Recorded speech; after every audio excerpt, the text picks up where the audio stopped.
Assalamualaikum warahmatullahi wabarakatuh. Saya dari Universitas Islam Negeri Kiai Haji Abdurrahman Wahid Pekalongan dari Fakultas Usuluddin Adab dan Dakwah, Prodi Bimbingan Penyuluhan Islam A. Nama Kharisa NIM 3052339. Tugas Sejarah Peradaban Islam, dosen Bapak Adib Aunillah Fasya MSI. Di sini saya akan membawakan tema yang berjudul Sejarah Islam di Spanyol dan Peninggalan yang masih ada hingga sekarang. Sejak pertama kali Islam menginjakkan kaki di Spanyol hingga jatuhnya kerajaan Islam terakhir di sana, Islam memainkan peran yang sangat besar masa itu, berlangsung lebih dari 7,5 abad. Terjadi pada masa Khalifah Al-Walid, Khalifah dari Bani Umayyah yang berpusat di Damaskus. Dalam proses penaklukan Spanyol, terdapat 3 tentara Islami yang dapat disebut paling berjasa memimpin sebuah pasukan kewilayahan tersebut. Mereka yaitu Tarif ibni Malik, Tariq ibni Ziyad, dan Musa ibni Nusair. Tarif dapat disebut sebagai perintis dan penyelidik. Ia menyeberangi selat yang berada di antara Maroko dan Eropa. Itu dengan satu pasukan perang, 500 orang diantaranya adalah tentara berkuda. Dalam penyerbuan itu, Tarif tidak mendapatkan perlawanan yang berarti, lantaran kerajaan Visigot yang berkuasa di Spanyol pada saat itu. Lalu, pada tahun 711 Masehi, Musa ibnu Nusair mengirimkan pasukan sebanyak 7.000 orang di bawah pimpinan Tariq ibni Ziyad, dan kemudian dikenal sebagai penaklukan Spanyol karena pasukannya lebih besar dan hasilnya nyata. Pasukan ini kemudian menyeberangi selat yang dibawa pimpinan Tariq ibni Ziyad, sebuah gunung tempat pertama kali Tariq dan pasukannya mendarat dan menyiapkan pasukannya, dikenal dengan nama Gibraltar. Pada masa itu, Islam di Andalusia mengalami perkembangan yang pesat di berbagai pusat, terlebih seperti Cordoba menjadi pusat pemerintahan Islam di Spanyol pada tahun 756 Masehi. Sejak pertama kali Islam menginjakkan kaki di Spanyol hingga jatuhnya kerajaan Islam terakhir di sana dibagi menjadi 6 periode, yaitu periode pertama 711 sampai 755 Masehi, di mana pada saat itu khalifah ditunjuk oleh Bani Umayyah yang berpusat di Damaskus. Diketahui, di periode ini stabilitas politik belum tercapai secara sempurna. Di periode kedua pada tahun 755 sampai 912 Masehi, di mana pada saat itu pemerintahan di bawah Abdurrahman Al-Dakir. Beliau seorang panglima atau gubernur. Periode ketiga tahun 912 sampai 1013 Masehi. Pada saat itu penguasaan sudah bergelar khalifah dan menjadi awal kejayaan peradaban Islam. Terlebih saat pemerintahan jadi terpecah, konflik internal juga muncul di era ini. Pada periode keempat, dimulai dari 1013 sampai 1086 Masehi.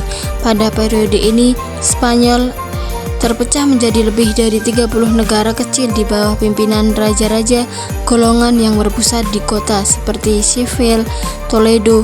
Pada periode ini, Islam kembali memasuki masa pertikaian intern. Ironisnya, kalau terjadi perang saudara, ada di antar pihak-pihak yang bertikai itu yang meminta bantuan kepada raja-raja Kristen. Melihat kelemahan kekacauan keadaan politik Islam itu, pertama kalinya orang Kristen mulai mengambil inisiatif penyerangan. Meskipun kehidupan tidak stabil, tetapi intelektual terus berkembang. Pada periode kelima, dimulai dari 1086 sampai 1248.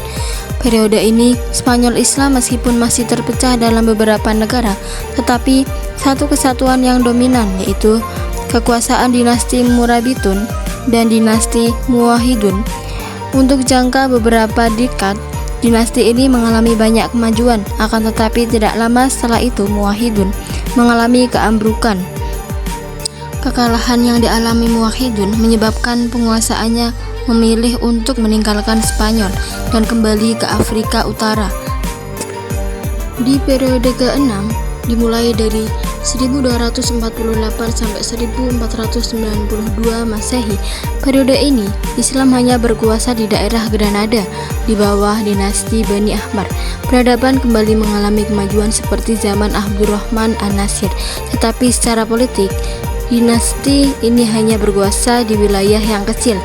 Kekuasaan Islam yang merupakan pertahanan terakhir di Spanyol ini berakhir karena penyelesaian orang-orang istana dalam merebutkan kekuasaan. Abu Abdullah Muhammad merasa tidak senang kepada ayahnya karena menunjuk anaknya yang lebih sebagai penggantinya menjadi raja. Ia memberontak dan berusaha merampas kekuasaan. Abu Abdullah tidak kuasa menahan serangan-serangan orang Kristen dan pada akhirnya mengaku kalah. Ia menyerahkan kekuasaan kepada Ferdinand dan Isabella, kemudian hijrah ke Afrika Utara. Dengan demikian, berakhirnya kekuasaan Islam di Spanyol tahun 1492 Masehi. Umat Islam setelah itu dihadapkan kepada dua pilihan, masuk Kristen atau pergi meninggalkan Spanyol. Dan di situ boleh dikatakan tidak ada lagi umat Islam di daerah ini. Dan disinilah masa runtuhnya Islam di Spanyol. Dan inilah peninggalan yang masih ada sampai sekarang. Istana Alhambra.